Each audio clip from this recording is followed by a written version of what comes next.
Ən asan və rahat hazırlanan mürəbbələrin biri də gilanar mürəbbəsidir. Gilanar mürəbbəsini həm şərbətlə, həm də şərbətsiz halda hazırlamaq olur. Şərbətlə hazırlanan zaman 1 kiloqram gilanar üçün 1 kiloqram şəkər tozu götürülür.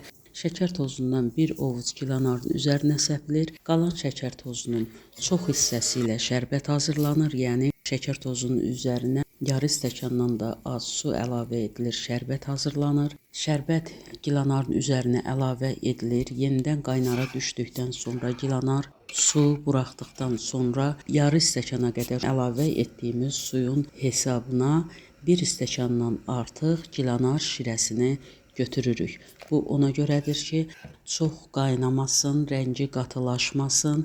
Bu şirə burada qalarsa, mürəbbənin əmələ gəlməsi çox gecikər. Qalan şəkər tozunu da yenidən gilanarın üzərinə əlavə edirik və 15-17 dəqiqə mürəbbə hazır olur.